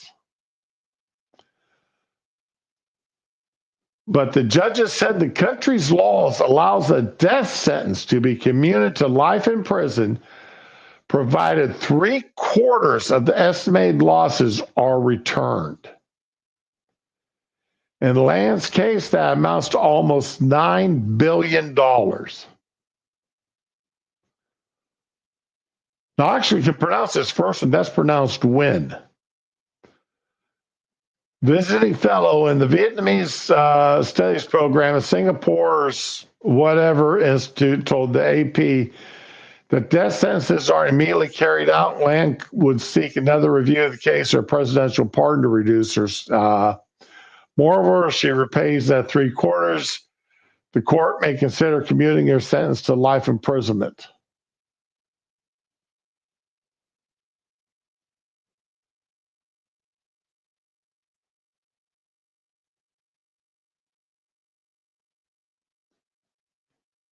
So,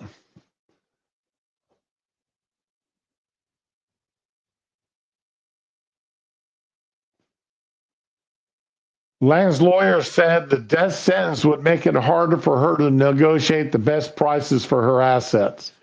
Yeah, talk about having a fire sale. You've got to sell whatever you can sell. You can't hold off for the high end price when you got to come up with this money to save your life.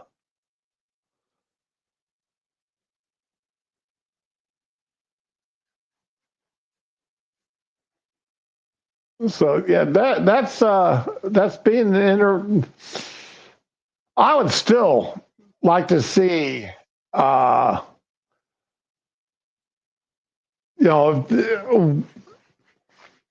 much different some of this stuff would be here in the United States if the sentencing for white collar crimes was stricter.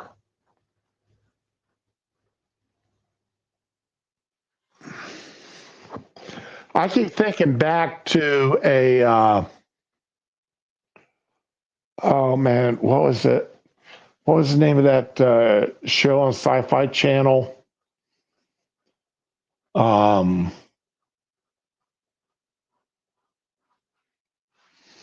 Where the people went from alternate universes, alternate worlds, trying to get back home, leapers or jumpers or something like that.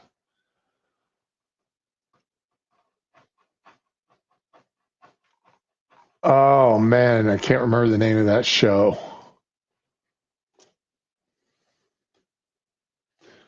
Sci-Fi Channel shows. Let's see here.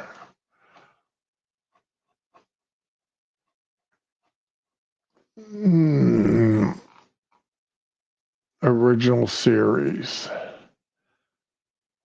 I want to say it was Leapers, but that could be wrong.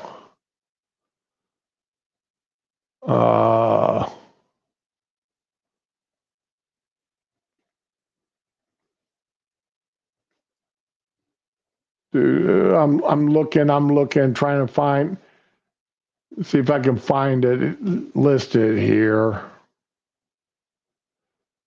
One of you guys probably already popped it up. Nope.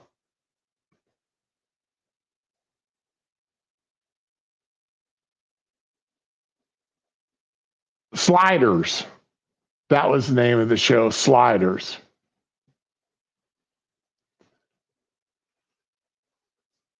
Okay, Fury. No, the name of the show was Sliders. It was a great TV show. It really was. The last season or two wasn't as great, but the first 4 or 5 seasons were really good. But anyway, there's this one world where they jumped in where everybody had a collar on. And whenever they told a lie, they got a little electrical charge, sort of like the dog collars with the invisible fences, gives them a little tingle when they get too close to the the buried wire. But the bigger the lie they told, the more of a charge that they got out of it. So you really had to keep your lies to a minimum.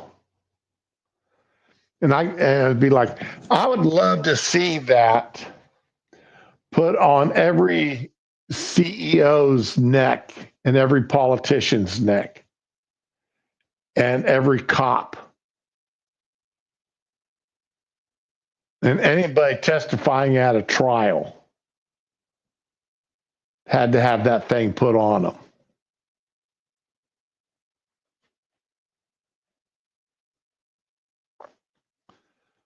That would be that. I mean, that would be that definitely make trials a lot less interesting because people don't want to be able to tell the truth. Because you'd know whether or not they were sitting there lying because the thing would go off.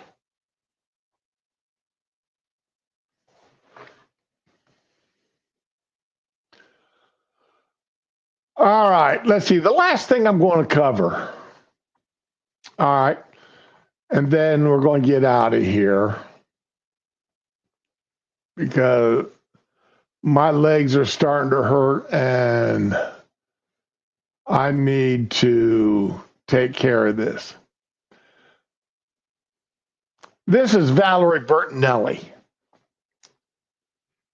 She is 1 year younger than I am. She is 64 years old.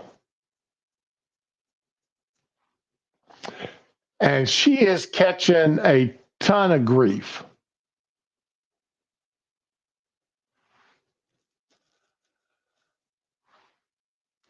Valerie Bertinelli is firing back at critics, trying to take her to task for showing off her body. After posting a picture of herself in her underwear to her Instagram account on Monday, the actress and cookbook author followed up a post with a message to her detractor. The woman is 64 years old. Okay? To all those who sit in judgment of my body, the photo, my reason for posting, I hope you find your place in your heart not to judge yourself as harshly as you're judging others. All right? Now, Valerie Bertinelli, when she was, oh, come on.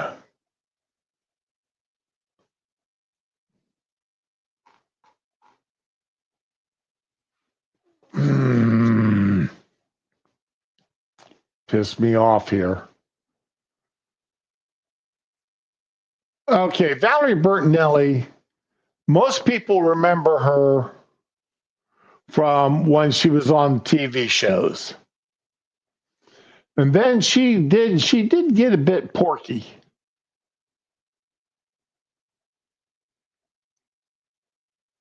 All right. And then she went on Weight Watchers and she lost herself a bunch of weight.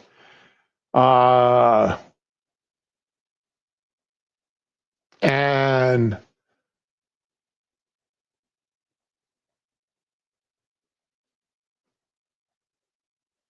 she, I mean, again, she is 64 years old.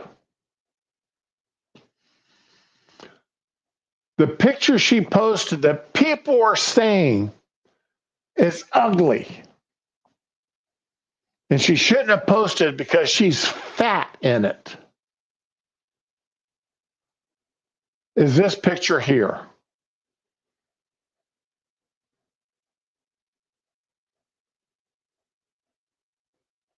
This is Valerie Bertinelli now.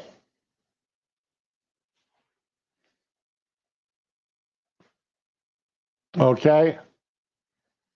This is the picture she posted. I would love it if I were in that good a shape today at 65 years old.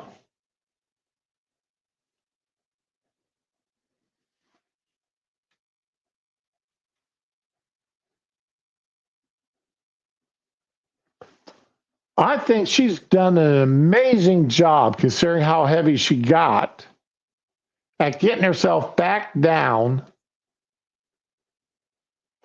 and in good physical shape.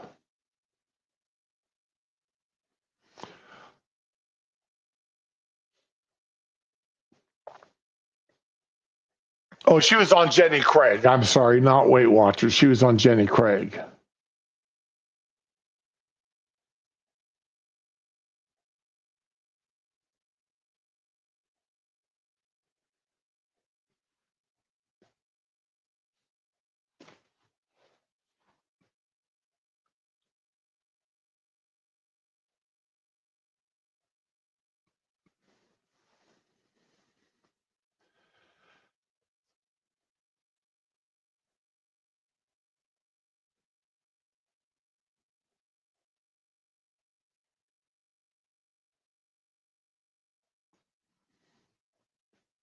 There's nothing, I mean, what is wrong with people? What is wrong with people that they got to attack a 64-year-old woman saying she's too fat to be posting pictures of herself like that? Now, my wife is in great shape, but I wouldn't want her posting pictures of herself in her underwear. All right. I won't post. I'm not in good shape, so I don't, we don't even bother going there.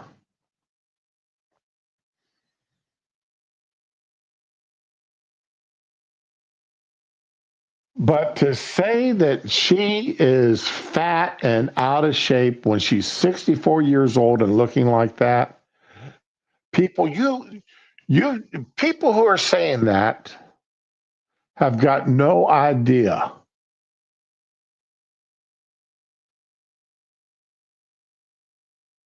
what it's like to be in a normal human being body.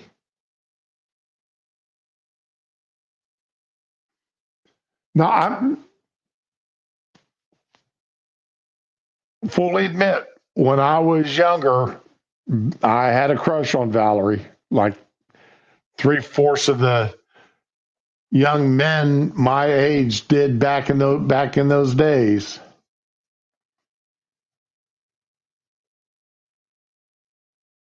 Okay. But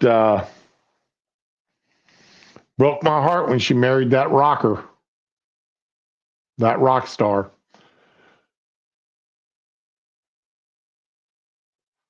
But please,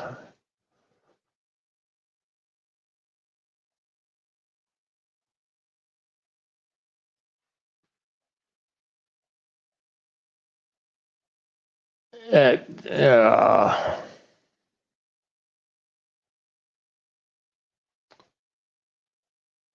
all right, so I close those two tabs because I'm done with that, and I'm done with that. Yep. She's born April 1960. So let's see here. That's done. That's done. That's done.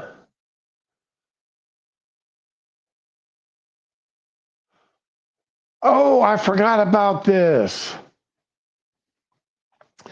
The Biden administration is said to be considering preemptive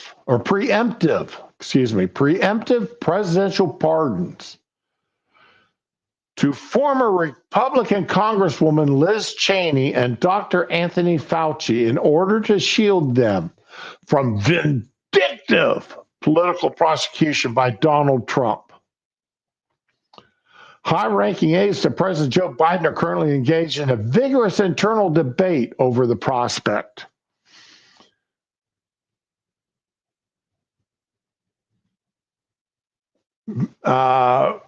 Particularly with the president-elect's decision to nominate Kash Patel as his FBI director, increasing the sense of alarm.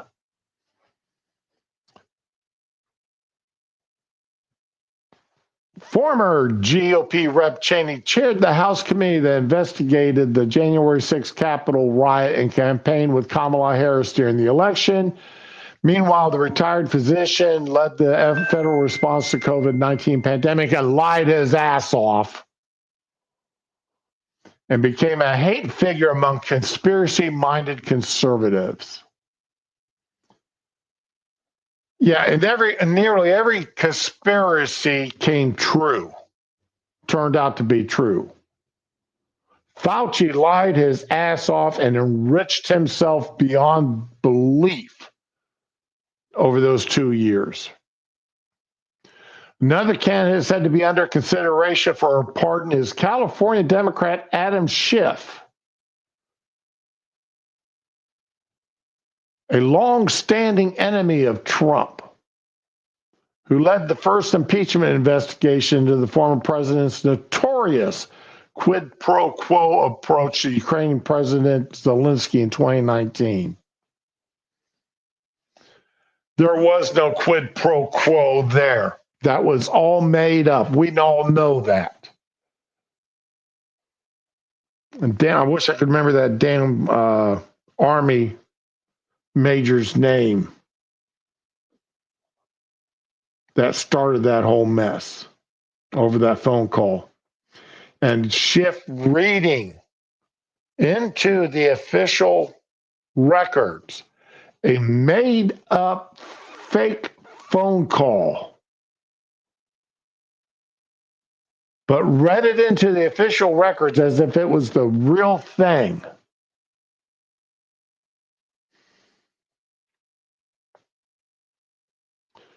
The White House is now engaged in discussions about issuing blanket pardons to Cheney, Fauci, and Schiff, and are understood to be conscientious that doing so would be an extraordinary step given none of them have been charged with the crime. And remember, if you accepted a pardon,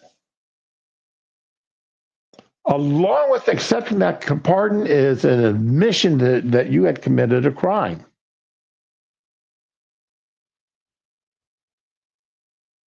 So it'll be interesting to see, even if Biden did offer these Cheney, Fauci, and Schiff these pardons, if anyone would accept them.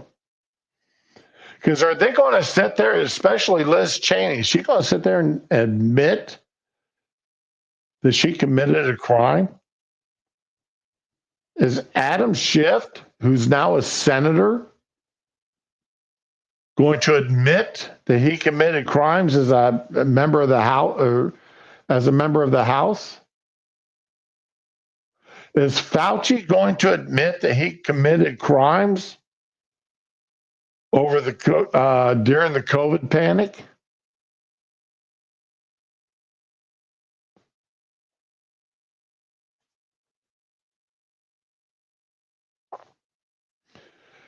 I love this here in the article. The decision might also appear to the American public like an admission of impropriety, playing that the anti-establishment critiques regularly offered by Trump and his supporters.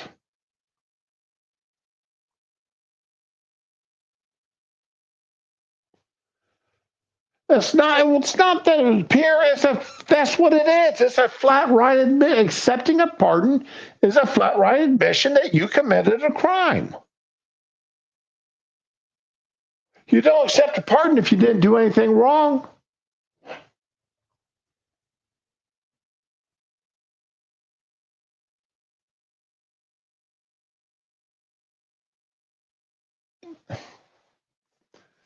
Anyway, so that's going to be interesting to see if that plays out.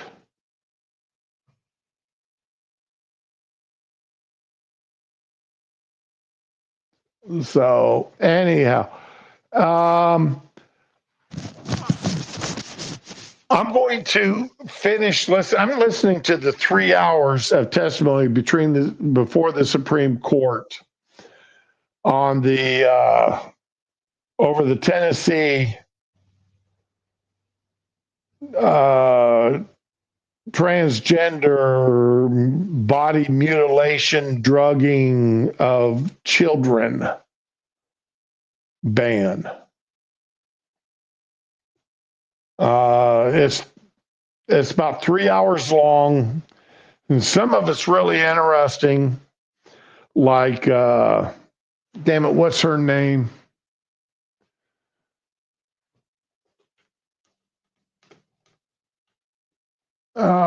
SCOTUS justices.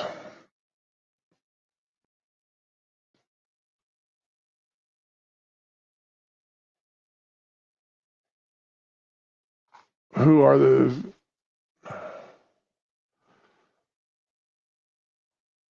where is she? Oh, Ketanji Brown Jackson. Okay. Especially her. I want to say it was Clarence Thomas was asking a question, and she interrupted him and said, taking these anti-puberty pills is like taking aspirin. And if I hadn't been sitting down when she said that, I would have fallen down. Oh, Fury, you're not the only one that's upset about that.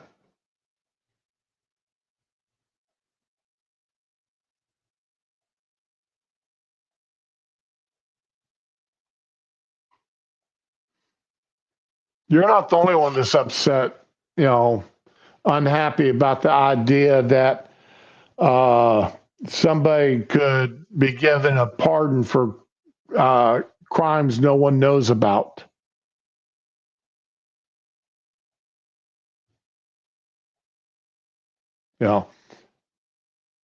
Any and all crimes committed in this 10-year period. They go out and find 3 or 4 dead bodies buried somewhere, or, given what he, did, while boozed up and drugged up, found out he was with a 10 or 12-year-old little girl.